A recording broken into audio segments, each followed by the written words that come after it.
sa mang che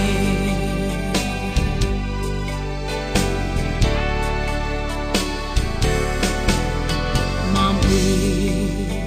han don chiang ve te idi pom lai val moya mil ma vanga i chen tur hi kadne kiam bi si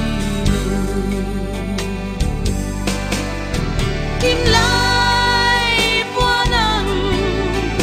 atu tur hi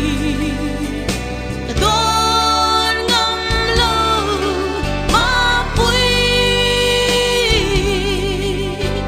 in pham noe in chen turan mam pui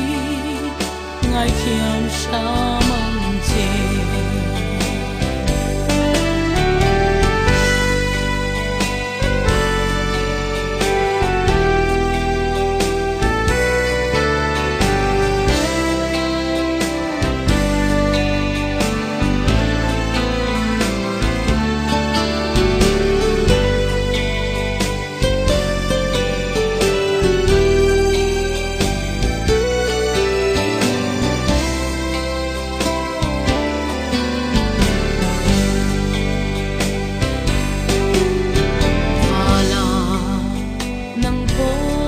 chap to su tui ang inem ri lua lung dam te chen zai re la gil zai re ve me ro tim la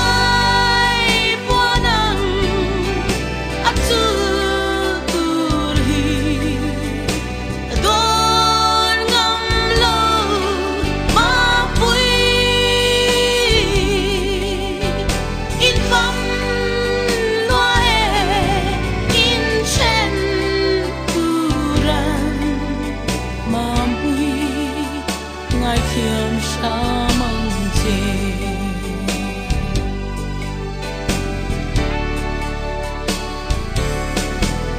chiana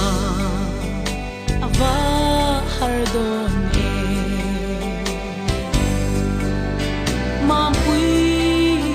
nil sai re tu kum toang ta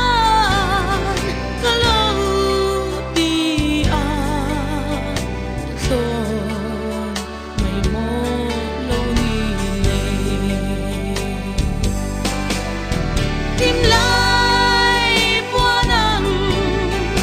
atu tur hi kadon ngam lo ma pui in pham noe in chen turan mam pui